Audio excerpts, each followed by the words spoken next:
Bonjour, je m'appelle Laurent Roussel. Aujourd'hui, je vais faire une vidéo un peu spéciale. Déjà, je ne pensais pas tourner ça ici. Alors déjà, c'est où le ici? Moi, je suis en Haute-Savoie et je suis à peu près à 1600 mètres et je suis devant un belvédère et devant le lac Mondrian. Voilà. Et donc, je suis dans des belles montagnes. C'est une très belle journée. Et donc, voilà, je me suis dit, devant un endroit pareil, en plein milieu de la nature, pourquoi pas faire une petite vidéo. Alors je ne pense pas qu'elle va être trop petite parce que j'ai pas mal de choses à vous dire. Pourquoi faire cette vidéo? Parce que c'est un peu une date anniversaire, donc à un jour près, j'ai démarré il y a 8 ans, ou plutôt j'ai créé une entreprise qui s'appelle Edenco à Montréal. Et donc il y a 8 ans que je l'ai créée. Et puis pourquoi j'ai créé cette compagnie? Parce que j'avais besoin d'une structure pour pouvoir mettre en place et démarrer un projet super important qui s'appelle Vibrer Local. Et donc, alors juste pour revenir sur ce que c'est que Vibrer Local. Donc Vibrer Local, en premier lieu, c'est une plateforme web de co-organisation locale qui facilite les rencontres, le passage à l'action et la création de projets en réponse aux besoins de la communauté. Et aussi, c'est une plateforme de microfinancement de projets. Donc cette plateforme, on a commencé à la développer il y a 8 ans. Donc c'est parti d'un constat aussi, c'est-à-dire qu'à ce moment-là, j'ai commencé à faire du coaching. Je coachais des gens pour réaliser des projets locaux. Et puis j'ai réalisé qu'ils avaient toujours un petit peu les mêmes problèmes, c'est-à-dire qu'ils se sentaient seuls quand même pour réaliser leurs projets. Ils avaient des difficultés pour passer à l'action. Et en trois, il manquait d'argent pour démarrer leur projet. Et donc est revenu mon ancien métier qui était de gérer le développement de plateformes web plutôt complexes. Et je me suis dit, bon, ben, ça serait peut-être l'occasion de me faire plaisir. Et donc j'ai pris un an de ma vie pour rédiger un cahier des charges de 300 pages où je suis allé chercher un petit peu le meilleur de ce que j'ai pu trouver dans LinkedIn, dans Facebook, dans les plateformes de microfinancement et autres. Et donc j'ai pondu tout un sacré cahier des charges. Et puis après, il était temps de commencer le développement. Et en fait, le développement d'un site pareil, il ne pouvait que tomber dans les mains d'une personne exceptionnelle. Et cette personne exceptionnelle, c'est toi, Vincent Quentin Bellemare, si tu regardes cette vidéo, je pense que tu vas la regarder. Alors, elle t'en partie dédiée. Donc, je te remercie vraiment infiniment. Depuis 8 ans, tu as travaillé sur ce projet. Donc, peut-être pas tous les jours, mais au moins une journée, semaine, ça c'est sûr.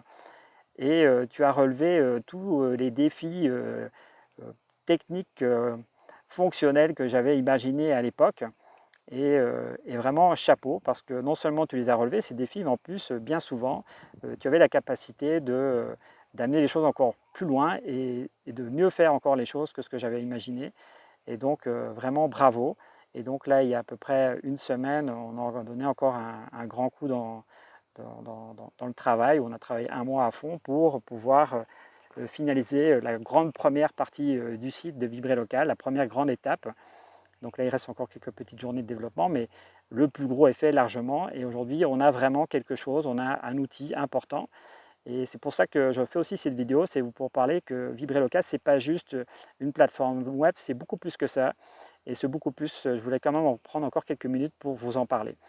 Donc, alors, comme je l'ai dit, donc je suis parti du développement de ce site pour répondre à 3 problématiques, mais aussi parce que intuitivement, donc ça fait déjà de nombreuses années que j'ai senti qu'à un moment donné, j'allais vivre des grands changements sociétaux et que la vie serait peut-être pas forcément facile à vivre pour tout le monde et que ça aurait été important à un moment de proposer des choses qui sont sensées, qui sont intelligentes, avec un peu de sagesse. Et je m'étais dit que j'espère que je serai prêt pour pouvoir proposer des choses à ce moment-là et que je serai un acteur de cette transformation. Alors, bien sûr, si on veut changer le monde, etc., ça part avant tout de soi. Alors, pendant pas mal d'années, j'ai tenté de mieux me connaître sur le plan émotionnel, mental, physique et spirituel pour être une personne, à mon avis, plus juste et plus équilibrée, plus en harmonie avec ce que je suis et ce que je pense et ce que je dis et ce que je fais. Et donc bien sûr, il y a encore pas mal de choses à faire, c'est certain, mais ça a été toujours ma priorité. Je pense qu'aujourd'hui, c'est la chose la plus importante, c'est de se connaître et de trouver la paix en soi un maximum et essayer de la manifester et de la rayonner autour de soi et aussi de s'aligner sur vraiment ce qui nous fait vibrer, de nous mettre en mouvement sur notre propre couleur et de la manifester, quoi. Et même si c'est prendre des risques, si c'est dépasser des peurs, etc., c'est important de le faire et de plus en plus, ça va être important dans les temps qui vont venir. Alors ça, c'est la première chose. Pour changer les choses, ça part avant tout de soi. Alors on peut aussi s'investir en politique. Donc j'aurais pu m'investir en politique il y a 8 ans en arrière, ou même plus. Et puis, mais finalement, la politique, oui, bien sûr, la politique avant tout, c'est la gestion du pouvoir. Donc on est tous capables de faire de la politique, on est tous en train de gérer une forme de pouvoir personnel d'une manière ou d'une autre. Mais le modèle de démocratie représentative qu'on a aujourd'hui ne me parle plus. Je pense que ça a été une avancée, c'est sûr. Mais aujourd'hui, dans un monde aussi globalisé, interconnecté et aussi complexe, confier autant de pouvoir à si peu de personnes, je pense que c'est une aberration. Et aussi parce que les personnes qui décident le plus, c'est les personnes les plus riches, c'est les personnes qui ont le plus de pouvoir et c'est souvent lié à l'argent. Et ce n'est pas forcément les personnes les plus équilibrées, les plus éveillées.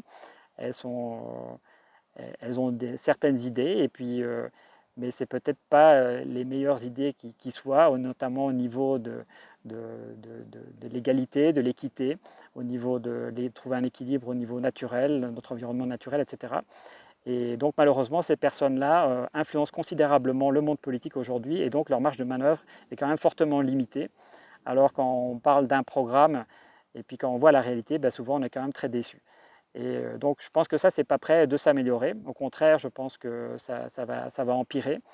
Et donc il est temps de passer à autre chose, de proposer autre chose, et aussi peut-être d'un point de vue plus psychologique, voire spirituel, un modèle un peu moins parental, où on attend que papa et maman décident pour nous, et puis nous, bon, on va soit accepter, soit manifester, ou soit fermer sa gueule. Mais de toute façon, on est quand même obligé un petit peu obéir par rapport à ça. Et là, en fait, non, je pense qu'on est tous à même aujourd'hui, déjà collectivement, individuellement, localement, de se dire mais que ce dont on a vraiment besoin, en quoi on peut trouver, transformer notre vie pour qu'elle soit plus belle, plus épanouissante pour soi-même, pour notre environnement, pour nos proches, en créant des projets qui font du sens, qui sont pérennes, qui sont en lien avec des valeurs écologiques, économiques, humaines. Et ça, on peut déjà le faire vraiment au niveau local. Donc c'est une démocratie plus collaborative où on propose des choses, on peut choisir aussi, on peut voter pour des choses, mais on se met en mouvement pour tenter de le réaliser. Donc il y a une forme de remise à plat, c'est-à-dire que c'est moins pyramidal, c'est beaucoup plus circulaire. Et en fait, fondamentalement, la nature, elle fonctionne comme ça. Donc quelque part, si on revient et on se réaligne sur les lois naturelles, qui sont beaucoup plus simples, on est capable de tout simplement faire ce que je pense qui est important sur cette planète, c'est-à-dire de prendre soin du vivant. Et c'est ça le plus important pour moi, c'est qu'on prenne soin du vivant et en priorité. Et sur base de ça, on doit changer des choses. Et quand il y a des choses à changer, il y a certainement le modèle aussi économique à changer. Alors ça, je vais y revenir, mais avant tout, pour clôturer cette notion de démocratie collaborative, dans Vibrer Local, la plateforme Vibrer Local, c'est une forme de modèle qui permet justement de mettre en place cette démocratie collaborative, parce que vous allez retrouver tous les outils nécessaires pour proposer, mettre en avant vos idées d'amélioration locale, connecter avec des gens qui ont des intérêts communs, mettre en avant vos projets de manière intelligente, parce que Vibrer Local vous pose des questions, les bonnes questions, et qui vous permettent non seulement de vous clarifier sur ce que vous voulez faire, mais aussi de bien expliquer aux autres ce que vous voulez faire, et aussi de mettre en avant par rapport à ces projets des besoins financiers, matériels, humains. Et tout ça, c'est toujours géolocalisé, donc ça permet de voir qu'est-ce qu'on a besoin dans tel ou tel village ou quartier. Mais aussi, on peut aller voir dans son quartier, mais on peut aller voir dans n'importe quel quartier ailleurs dans le monde et s'inspirer de ce qui est fait là-bas et de le recréer dans son propre environnement pour l'ajuster, le démarrer. Et donc, il y a beaucoup de choses qui vont dans ce sens-là. Et ça, c'est vraiment de la démocratie collaborative. Et donc, les citoyens, les associations et le monde politique sont invités justement à collaborer à son niveau pour pouvoir améliorer les choses et puis faire en sorte que les gens s'épanouissent davantage. Donc ça, c'est pour le 1. Maintenant, je reviens sur le modèle économique. Donc là, aujourd'hui, on vit aussi un moment assez crucial parce que vous allez vite vous rendre compte qu'on parle d'inflation. Donc l'inflation, aujourd'hui, elle n'est pas simplement due à la guerre en Ukraine ou alors l'endettement des États, bien sûr que ça y contribue, mais il faut quand même savoir que depuis 2008, on a déjà eu une première crise qui était une première alerte, et finalement ça nous indiquait que le système financier était déjà, c'est comme une personne qui avait le coma allongé dans son lit, hein, elle était déjà pratiquement en train de mourir, mais bon, là, on l'a bourré de médicaments, on l'a bourré de toutes sortes de choses depuis plusieurs années, pour le maintenir en vie de manière artificielle. Et aujourd'hui, en fait, là, on n'a plus vraiment de médicaments à lui donner. Donc, et ces médicaments, principalement, c'était de l'argent. Donc, le système économique, le système financier pour qu'il tenait de la route, c'est on a créé de l'argent à partir de rien, des milliards et des milliards de dollars pour pouvoir le maintenir en place. Mais surtout, ce que ça fait, ça a alimenté la bourse, ça a alimenté l'économie qui n'est pas réelle, qui est complètement déconnectée de la réalité. Donc, à savoir aujourd'hui, pour vous donner un exemple, moi, je peux acheter sur la bourse du blé qui n'existe pas, je peux le vendre et faire un profit alors que ce blé n'existe pas. Ça, c'est vraiment une déconnexion du monde réel, mais aussi pire, c'est du genre, je peux aussi acheter du blé et puis le laisser pourrir dans un coin et j'en ai rien à foutre que ça soit des gens, des agriculteurs qui soient derrière, qui attendent de l'argent par rapport à ça. Et notamment, d'autant plus qu'aujourd'hui, la plupart des transactions ne sont pas générées par des humains, mais c'est par des robots qui, eux, bien sûr, n'ont aucun état d'âme, ne font juste que gérer des chiffres et n'ont aucune idée de ce qui se passe derrière. Et donc ça, c'est quand même assez dangereux, et c'est même dangereux, et donc on va s'en rendre compte, et on s'en rend compte aujourd'hui. Et donc, quelque part, ce système va se péter la gueule, et ça, c'est tant mieux, mais malheureusement, il y aura bien sûr les gens qui tirent les ficelles aujourd'hui et qui en bénéficient de ce modèle, vont certainement proposer des choses qui semblent meilleures, mais finalement ne vont pas forcément remettre en question les bases, alors que je pense que c'est important de remettre en question les bases, et justement c'est de revenir à l'économie réelle. L'économie réelle, ce sont des échanges de biens et services. L'argent aujourd'hui, ça doit servir à simplement faciliter les échanges de biens et services, et aussi de créer des entreprises, de créer des projets qui répondent justement à des besoins réels. Et en fait, quelque part, c'est très simple l'économie. C'est un transfert d'énergie pour alimenter certaines choses, pour manifester quelque chose dans la matière. Mais on ne cherche pas à faire des profits ou générer davantage d'énergie sur une transaction. Ça n'existe pas dans la nature. Il n'y a que dans des modèles informatiques qu'on peut faire ça.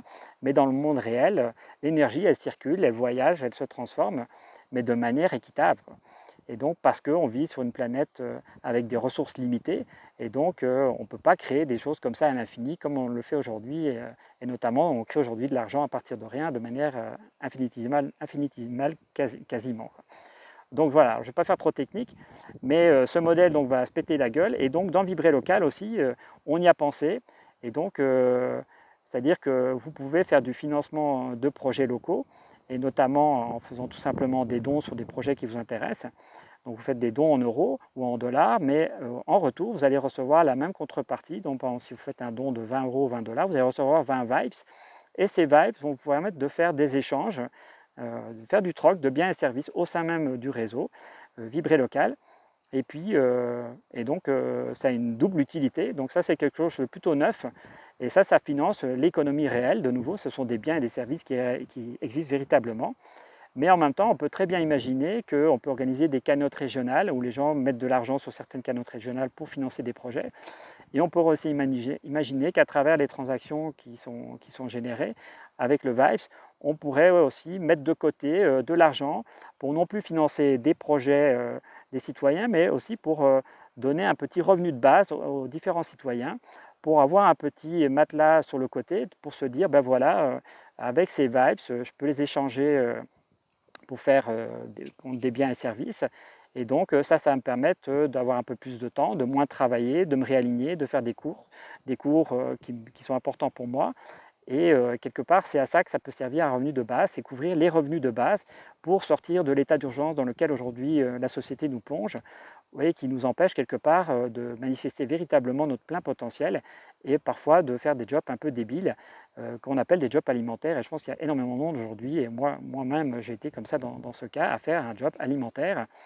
Et alors qu'au fond de moi, j'ai peut-être des choses plus importantes à manifester qui font du sens, et avoir un petit côté en se disant, de toute façon, j'ai au moins un petit salaire sur le côté qui me permet de souffler un peu, quoi qu'il arrive, qui est basé sur quelque chose d'éthique, c'est-à-dire qui provient de l'économie réelle, et bien ça c'est top, quoi. Et donc dans Vibrer Local, on va mettre ça aussi en place, ça va prendre un certain temps, mais tout ça pour dire que Vibrer Local, cette plateforme, c'est un modèle, c'est-à-dire qu'à partir du moment où on va tenter de l'utiliser et qu'on sera de plus en plus de personnes à l'utiliser à une petite échelle, et voire à une plus grande échelle, eh ben, ça va pouvoir me dire que quelque part c'est possible de mettre en place quelque chose de différent, et ça pourrait inspirer à un autre niveau, à un niveau plus régional, national et voire européen et autres, la mise en place de ce modèle, mais bien sûr avec beaucoup d'autres moyens, quoi. Et donc, Vibrer Local, c'est un genre de laboratoire. Donc, si vous jouez le jeu, si vous vous mettez dedans, si vous vous inscrivez, vous commencez à contribuer à l'élaboration d'un nouveau modèle qui peut se mettre en place concrètement dans les années qui vont venir, quoi. Alors, dans les temps qui vont venir, justement, moi, je vais passer plus de temps à communiquer sur ce projet et sur ce modèle, sur la philosophie de Vibrer Local. Et aussi, ça prend des gens. Donc aujourd'hui, je suis entouré de personnes magnifiques comme Vincent Villers, comme mon grand frère aussi, Pascal Roussel. Et donc, mais ça prend bien sûr d'autres personnes qui veulent s'impliquer là-dedans, qui veulent communiquer sur ce projet, qui veulent aller rencontrer du monde, donner des conférences, aider les gens à utiliser la plateforme. Donc ça prend des ressources en communication, en marketing, enseignement, et ça reprend aussi des moyens financiers justement pour mettre en place toutes ces différentes actions. Alors si vous êtes mécène, si vous avez de l'argent, vous voulez investir, eh bien contactez-moi, contactez-nous. Donc les portes sont grandes ouvertes pour tout le monde, pour pouvoir mettre en place ce type de modèle qui est généré et manifesté à travers Vibrer Local. Donc voilà, alors c'est tout ça que je vous partageais. Donc ça fait plus de 15 minutes que je parle. Alors merci à ceux qui sont restés jusqu'au bout de cette vidéo. Et puis, donc à très bientôt. Alors n'hésitez pas à regarder à droite, à gauche de la vidéo. Il doit y avoir un descriptif avec les coordonnées, nos coordonnées pour nous contacter si ça vous intéresse. Alors merci de tout cœur et merci à ceux qui veulent s'impliquer dans ce projet-là. Et à tout bientôt. Et encore merci à toi Vincent pour tout ce que tu as fait pendant ces 8 ans.